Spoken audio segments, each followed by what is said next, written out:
তো অবাক হয়ে গেলাম, কি অপূর্ব কম্বিনেশন, তাকিয়া তৃণমূলের, বালিশ তৃণমূলের, চাটন তৃণমূলের, কি অপূর্ব। যে অভয়ার সময় যে ডাক্তারবাবু ছিলেন বিপ্লবী, তিনিও যে মিটিংয়ে বসে, আবার যার বিরুদ্ধে নাকি তড়িঘড়ি করে দেহ পুড়িয়ে দেওয়ার অভিযোগ, তিনিও একই মিটিংয়ে বসে। এ এক অপূর্ব বালিশ তৃণমূল। যে অভয়ার হয়ে যিনি বিপ্লবী তিনিও বসে, আবার ডেড বডি পুড়িয়ে দেওয়া অভিযোগ যার বিরুদ্ধে তিনিও বসে। কি সুন্দর মিলেমিশে সবাই বসে আছেন। আর এই থেকে তিনি যাতে না বেরোতে পারেন তার জন্য পুলিশের ব্যবস্থা করা হচ্ছে, আর বাকিদেরকে পুলিশ প্রমোট করছে। অ্যাকচুয়ালি বিজেপি ভয়টা তো পাচ্ছে মমতা বন্দ্যোপাধ্যায়কেই, তো সেই কারণে ভিক্টোরিয়ার সামনেটা আমাদের দিতে তারা চাইছেন না। যদি কাউকে মেয়র রোড দেওয়া যায় তো তাহলে কাউকে ভিক্টোরিয়ার সামনেটা দেওয়া যায় না। আধ বেলার জন্য একটা রাস্তার অর্ধেক আমরা যদি নিই তাতে কার কি সমস্যা আছে? ওই জায়গায় গণহত্যা হয়েছে, তো এখন ওনারা তো ঠিক করছেন যে ওদের বি টিমকে ওনারা প্রমোট করবেন। তো বি টিমকে প্রমোট করার জন্য তৃণমূলকে ডিস্টার্ব করা হচ্ছে। গতকাল আমরা দেখলাম যে ঋতব্রত বন্দ্যোপাধ্যায় আদালতের নথি দেখিয়ে তারাই আসল তৃণমূল এই কথা বলছেন। মানে শুনুন, আমি একটা কথা বলি, 2.5 মাস আগে যারা তৃণমূল কংগ্রেসের প্রতীক নিয়ে জিতেছেন, 2.5 মাস আগে মমতা ব্যানার্জি অভিষেক বন্দ্যোপাধ্যায়ের সই করা নমিনেশন নিয়ে তারা জমা দিয়ে তারা ঘাসের উপর জোড়া ফুলের প্রতীকটা পেয়েছেন। 2.5 মাস 2 মাস আগে তারা তৃণমূলের এই অ্যাকাউন্ট থেকে 25 লক্ষ করে টাকা নিয়ে নিজেদের নির্বাচন করেছেন। তারা বলছে আসল প্রমোট করছে কে? আমাদের প্রতিপক্ষ। ব্যবহার হচ্ছে কি? কেন্দ্রের রাষ্ট্র শক্তি। মদত দিচ্ছে কারা? নির্বাচন কমিশন। এভাবে হয়?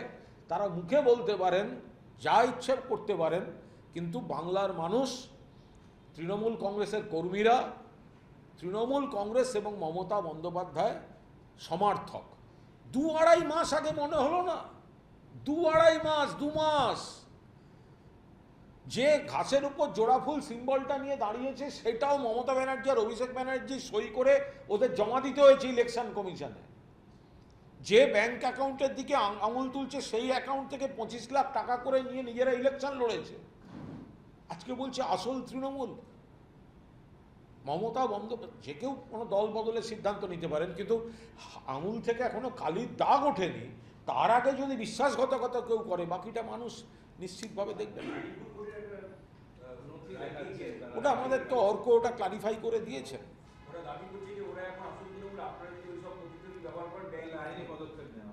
ও দেখা যাবে কার কত দৌড়, দেখা যাবে। এই খেলা একদিনের খেলা নয়। কিছু কিছু খেলার ফলাফল সকালে খেললে বিকেলে বেরোয় না, তার সঙ্গে সময়ের সম্পর্ক থাকে।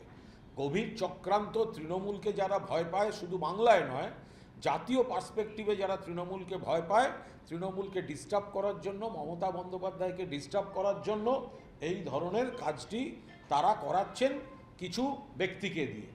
আমি সকলকে দোষ দেব না, কয়েকজন লোভী, কয়েকজন বাঁচতে যাচ্ছেন, বাকিদের অনেকের উপর চাপ আছে, নানা ধরনের বিষয় আছে। তো সেখানে দাঁড়িয়ে একটা বাংলার মানুষ জানেন যে তৃণমূলটা মমতা বন্দ্যোপাধ্যায় তৈরি করেছিলেন। কি আশ্চর্য কথা! এরা যদি এত বড় নেতা হবে, তাহলে মমতা বন্দ্যোপাধ্যায় তৈরি করে দেওয়া তৃণমূলকে নিয়ে আপনারা দাবি দাওয়া জানাতে যাচ্ছেন কেন? তাহলে ছেড়ে দিয়ে নিজের একটা দল তৈরি করে দেখান না। মমতা বন্দ্যোপাধ্যায় তো তৃণমূলটা নিজে হাতে তৈরি করেছিলেন। তাহলে আমরা আসল না করে আপনারা একটা দল তৈরি করে দেখান না। কে বারণ করেছে? আপনারা তো মমতা বন্দ্যোপাধ্যায় তৈরি করা তৃণমূল থেকেই কেউ এমএলএ, কেউ এমপি, কেউ কাউন্সিলর, কেউ পঞ্চায়েত, কেউ বিভিন্ন রাষ্ট্রীয় সংস্থায় ছিলেন, কেউ মন্ত্রী ছিলেন, কেউ অমুক ছিলেন, কেউ তমুক ছিলেন। আপনাদের প্রতিষ্ঠা, আপনাদের সম্মান, সেগুলো তো মমতা বন্দ্যোপাধ্যায় তৃণমূলকে ভাঙিয়েই হয়েছে। তা যান না, কেউ নতুন করে একটা শুরু করে দেখান না। এই বর্ষিয়ান অভিজ্ঞ নেত্রী যেটা তৈরি করে গেছেন সেইটা আমাদের বলছেন কেন?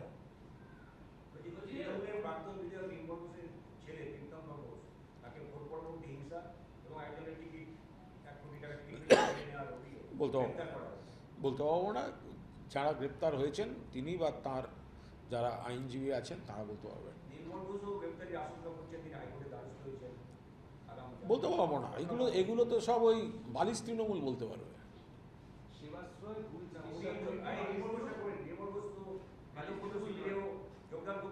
আমি বললাম তো ওটা তো বালিশ তৃণমূল, শুধু ওরা বালিশ তৃণমূল বলতে পারবে, একটা লোক খামোখা হেঁটে হেঁটে চলে যাবে।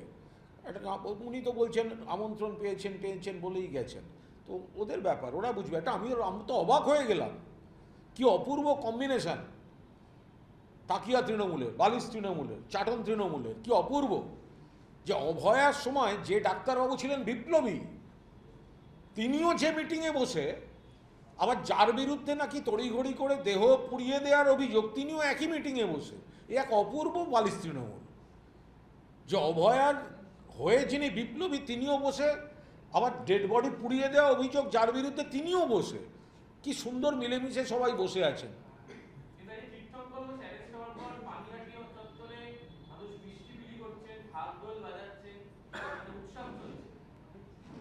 সেটা তো যিনি অ্যারেস্ট হয়েছেন আর বালিশ তৃণমূল এরা বলতে পারবে।